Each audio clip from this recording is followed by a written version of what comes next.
आप सभी को मेरा बहुत बहुत नमस्कार। देखें, करवा चौथ का व्रत जो है हर महिला अपने जीवन में रखना चाहती है अपने पति की लंबी आयु के लिए। और बात सिर्फ लंबी आयु की नहीं है, बात है शादीशुदा जिंदगी में वैवाहिक सुख की और घर में बनी रहने वाली सुख शांति की। जी हाँ, क्योंकि जीवन साथी जो होता है ना, वो सिर्फ जीवन साथी इसलिए नहीं है क्योंकि वो आपका पति या पत्नी है। एक अच्छा साथ जिंदगी में जो आपके दुख सुख में आपका साथ निभा सके, वो भी बहुत ज्यादा जरूरी है। तो इस तरह की हार्मनी पति पत्नी के बीच में बनी रहे, आज उसके बारे में बात करेंगे करवा चौथ के बारे में। उसका मुहूर्त क्या रहेगा, पूजा कब होगी, उसकी पुराणों में या हमारे हिंदू धर्म ग्रंथों में कहाँ उसका मेंशन मिलता है, क्या उसकी महत्ता है, और ज्योतिष में ये इतना खास क्यों है। जी हाँ, शुरुआत कर लेते हैं। देखें, ज्योतिष में ये इतना खास क्यों है। ज्योतिष में करवा चौथ को कर्क चतुर्थी भी कहा जाता है, जो कि कार्तिक मास की कृष्ण पक्ष की चतुर्थी तिथि को रखा जाता है। अब देखें, जो ज्योतिष थोड़ा सा भी जानते हैं, जिनको थोड़ा सा भी ज्ञान है, कार्तिक मास 8वां मास होता है हिंदू कैलेंडर में, और कृष्ण पक्ष वो होता है जब चंद्रमा जो है धीमे धीमे अमावस्या की ओर बढ़ रहे होते हैं। और चौथी तिथि यानी कि कर्क चतुर्थी जिसे हम कहते हैं, कर्क राशि भी कहें या हम कहें कि करवा, जिसको हम मिट्टी का पात्र कहते हैं जिसमें पानी होता है, कहीं ना कहीं ये जल का प्रतिनिधित्व करने वाली बात है। और देखें, इस रात को कृष्ण पक्ष भी जिसे कहा जाता है कि जल की वो एक जल का पक्ष होता है, उजाले का पक्ष होता है, सूर्य वाला एक होता है जो डार्क होता है, जिसे हम जल का पक्ष कहते हैं। इस दिन में, इन दिनों में हमारी इंट्यूशन जो है बहुत ज्यादा स्ट्रॉन्ग हो जाती है, हमारी एनर्जीज, हम बहुत ज्यादा इमोशनल होते हैं। तो मुझे लगता है फास्टिंग जो है उस समय में सबसे ज्यादा असर लाने के लिए रिकमेंड करी जाती है, अपने आप को नियंत्रण में रखने के लिए करी जाती है। क्योंकि जब हमारा चित्त हमारे नियंत्रण में होता है, हम वाद विवाद में नहीं पड़ते, हम संवाद करते हैं, हम विवाद नहीं करते। उस समय जो है इस तरह का जब व्यवहार हमारे अंदर आ जाता है तो हमारे रिश्ते और भी खूबसूरत वैसे भी हो ही जाते हैं। तो कर्क राशि जैसे कहा जाता है ज्योतिष में, वो भी जल तत्व की होती है। आप पूजा भी चंद्र देव की करते हैं करवा चौथ पे, जिसे कहा जाता है जल का प्रतिनिधित्व करता है।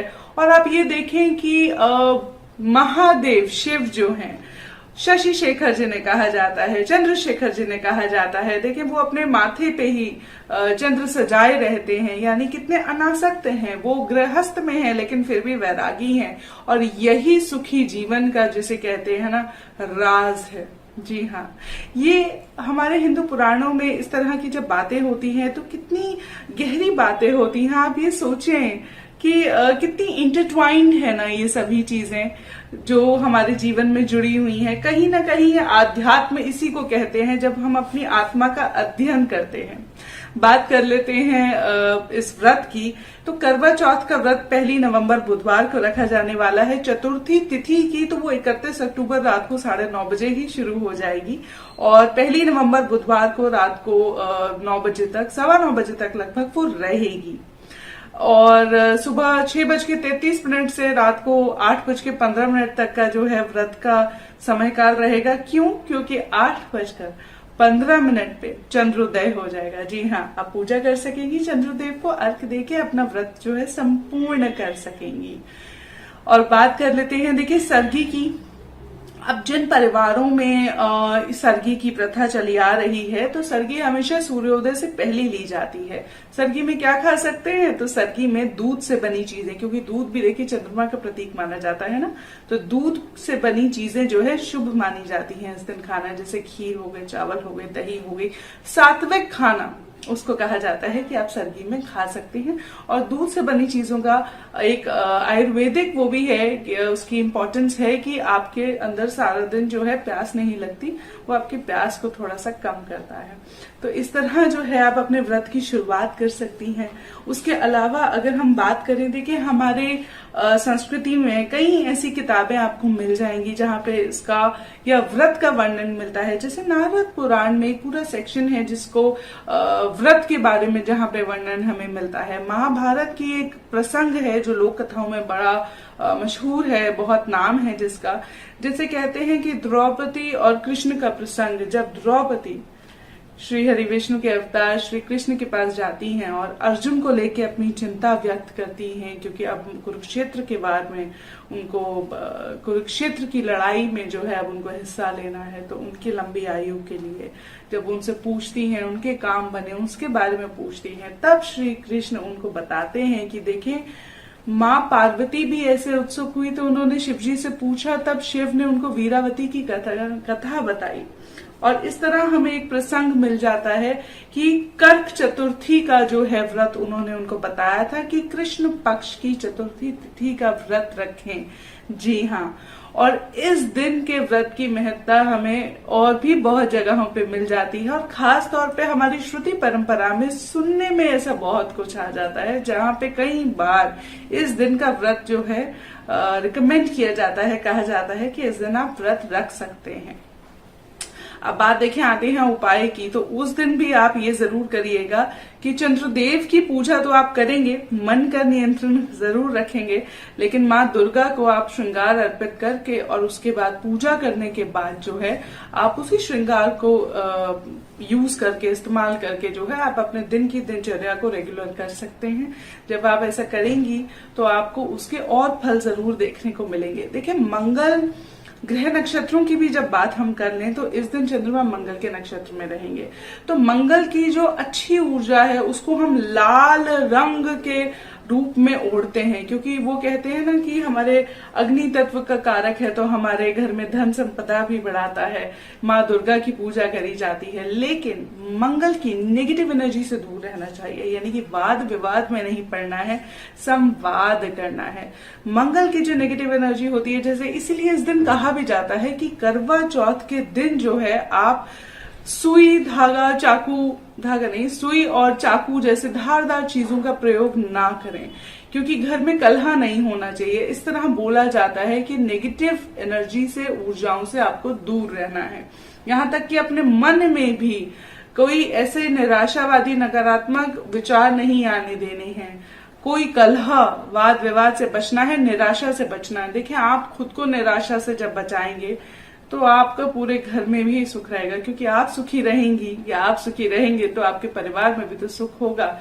एनर्जी स्प्रेड्स, जैसी आपकी एनर्जी है, जैसे आपके हस्बैंड की एनर्जी है, क्योंकि एक शादी को निभाने के लिए जो है 2 लोगों का उसमें योगदान जाता है ना। जैसे अर्धनारीश्वर रूप, हम महादेव के अर्धनारीश्वर रूप की बात करते हैं, शिव शक्ति की बात करते हैं, जो एक दूसरे की एनर्जीज को बैलेंस करती हैं, एक दूसरे को कॉम्प्लीमेंट करती हैं। हम उस रूप की पूजा करते हैं इस दिन। हम कहते हैं कि हम अपने चित्त पे नियंत्रण रखें, इस तरह की ईश्वर हमें शक्ति दे, और हम प्रार्थना करते हैं कि हमारे पति का चित्त भी शांत हो और हमारे घर में कलह एकदम दूर भाग जाए, पति की आयु लंबी हो, शादीशुदा वैवाहिक जीवन जो है वो बहुत खुशनुमा चले। अब बात आती है, देखें हमने अभी बात जो करी मुहूर्त की, अगर मैं बता दूं फिर से एक बार दोबारा कि सुबह 6:33 पर जो है सूर्योदय हो जाएगा, चंद्रोदय जो होगा 8:15 पर होगा। तो ये जो रहेगा व्रत का काल रहेगा, तिथि जो है वो 31 अक्टूबर को रात को 9:30 बजे ही लग जाएगी और 1 नवंबर को रात को 9 बजे तक रहेगी। पूजा का समय 5:36 का रहेगा। जी हाँ, शाम का, सायंकाल का जो है पूजा का समय है, और उस समय आप उस दौरान पूजा कर सकते हैं। लेकिन उसके अलावा भी अगर हम बात करें, एक उपाय मैं आप सबसे जरूर बांटना चाहती हूँ कि उसके अलावा भी आप कृष्ण पक्ष की, अगर आप अपनी शादीशुदा जिंदगी में कलह, अगर बहुत ज्यादा वाद विवाद होते हैं घर में, बहुत ज्यादा नेगेटिव एनर्जी रहती है, बात बात पे लड़ाई झगड़ा, इस तरह बातें होती हैं, तो मन मुटाव बढ़ जाते हैं, उसको दूर करने के लिए आप क्या कर सकते हैं? आप कृष्ण पक्ष की अष्टमी को अगर हो सके तो व्रत रखें, अगर ना रख सके तो माँ दुर्गा की पूजा करें, उनको श्रृंगार अर्पित करें, और उसी श्रृंगार को लगाकर, इस्तेमाल करके, जैसे इत्र हो गया, सिंदूर हो गया, बिंदी हो गई, उसको जो है अपने रेगुलर दिनचर्या में करें। ऐसा 8 कृष्ण पक्ष की अष्टमियों पे करके देखें। 8 महीने लगेंगे, महीने में एक व्रत वो आएगा। आपकी शादीशुदा जिंदगी जो है पहले से बेहतर हो जाएगी, क्योंकि कलह विवाद नहीं होना चाहिए। वरना ग्रहों का प्रभाव इतना रहता है कि बात बात पे लड़ाई हो जाती है और बात बात पे विवाद हो जाता है, और जहां विवाद होता है वहां माँ लक्ष्मी वास नहीं करती हैं, वहां अलक्ष्मी वास करती हैं। तो लक्ष्मी का वास रहेगा, माँ पार्वती की कृपा रहेगी। ऐसा 8 जो है कृष्ण पक्ष की अष्टमियों को करके देखिएगा, फिर मुझे बताइएगा आपको कितना फायदा हुआ। और यही चीज आपको करवा चौथ पर भी करनी है। करवा, एक बात बताती हूँ, करवा जिसे अर्दन पॉट कहते हैं ना, मिट्टी का घड़ा जिसमें पानी भरा होता है।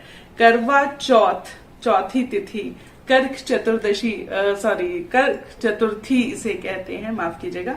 तो ये देखिए कितनी जुड़ी हुई चीजें हैं मिट्टी से, पानी से, क्योंकि हम अपने नेचर से, अपने एनवायरनमेंट से, वर्ल्ड से ही जो है सारी एनर्जी लेते हैं, सारी इंस्पिरेशन लेते हैं कि हमें मिट्टी की तरह कोमल और शांत रहना है, जल की तरह एकदम हर सिचुएशन में बहना है। तो कर्क चतुर्थी पे आप ये व्रत जरूर रखें, अगर आप रख सकें तो। अपने मन के लिए रखें, चित्त को नियंत्रण में रखने के लिए रखें। अपनी शादीशुदा जिंदगी के लिए माँ दुर्गा से आप पूजा प्रार्थना करें। आपके लिए यह दिन मंगलमयी हो।